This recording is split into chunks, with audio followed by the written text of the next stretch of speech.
In this video, I'm going to reveal my 3-step system for getting rid of jet lag super fast. Coming up next on Holy Schmidt. Holy Schmidt! Hi Schmidt heads, it's Geoff Schmidt from holyschmidt.com and welcome to another video. If you're new to this channel, don't forget to click subscribe below and ring the bell so that you don't miss anything. For those of you looking for information on getting rid of extreme jet lag, you've come to the right place because I am an expert in this area. You see, I travel a lot for business, and I've gone from New York to Australia well over 100 times in my career. Australia is 14 time zones away. In fact, if I had not learned how to master jet lag, I wouldn't be standing here talking to you right now. So how do you overcome extreme jet lag? Let's get right into it. Getting over jet lag is all about adjusting your circadian rhythm or your body clock. Your circadian rhythm tells you when it's daytime and when it's nighttime. For those of you that have had a big Friday night out, you know that most of the time, by Monday morning, you're just fine. This is because despite your lack of sleep, your body clock is still in sync with the location that you're in. So if you sleep in, you've caught up on your sleep and you're good to go for Monday morning. Not so with jet lag. Despite what you've heard, jet lag is not primarily about sleep. If that was the case, you could land, pop a sleeping pill, and sleep for 12 to 15 hours, and you'd be good to go the next morning. It is entirely about adjusting your circadian rhythm. Your circadian rhythm is affected by two and only two things: natural light and when and how you eat. This video is divided into 3 segments: what to do before you get on the plane, what to do when you are on the plane, and what to do when you land. Step number 1 is start to make the adjustment even before you get on the plane. And that means adjusting your sleep 30 minutes to an hour each day, 2 to 3 days out before you actually get on the plane. There's a wonderful website called jetlagrooster.com which will show you exactly how to do this.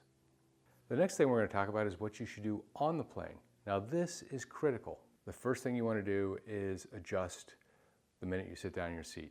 So take your watch and set it to the local time so that your mind starts thinking that you're already there.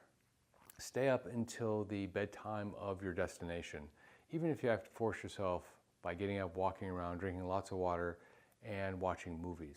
This will help you start to make the adjustment. But, and this is very important, stay away from alcohol.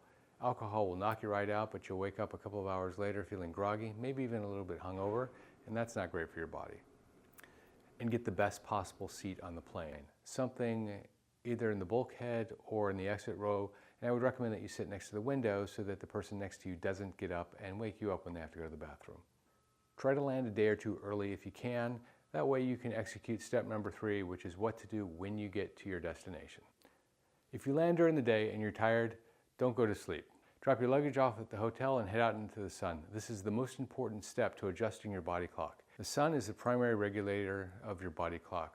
Run, go for a brisk walk, go for a hike, but just get out in the sun as fast as you can. And if you can do it, catch a sunset, or if you flew in at night, catch a sunrise.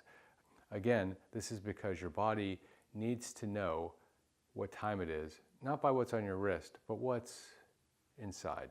Have dinner at 5 or 6 and do it outside of your room so that you don't accidentally fall asleep right after dinner watching television.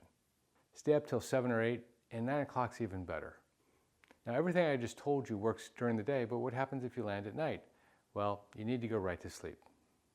Don't drink alcohol, instead take melatonin. That's the natural remedy to go to sleep, and it helps your body adjust its clock quite nicely. By the way, don't plan on any big meetings during the first day or 2 because you'll be tired and grumpy and you might not do as well as you could if you plan those same meetings at the end of your business trip. What happens if you know you're going to land and go right into meetings? I've done that many times and the process is slightly different. For the little time that you do have before your first meeting, go for a run or a rigorous walk. You'll get 50% of the way there anyway by doing that one activity alone. Coupled with your pre-flight and your in-flight activities, you'll be feeling pretty good. Schedule your meetings at outdoor cafes if you can, but if you can't, at least schedule them in offices that have big windows so that your body knows when the sun is out. This is one of my favorite: avoid stuffy rooms, because if you're in a room that's stuffy, you'll be much more prone to fall asleep than if you are in a room that has a lot of oxygen. In fact, you might want to open the door when you go into the meeting just so that the oxygen flow doesn't slow down. Those are my tips for jet lag. What are yours? If you have other tips, please put them in the comments section below so that we all can learn from your expertise. Also, if you like the video, please give it a thumbs up and don't forget to subscribe so that you get notified every time we release a new video.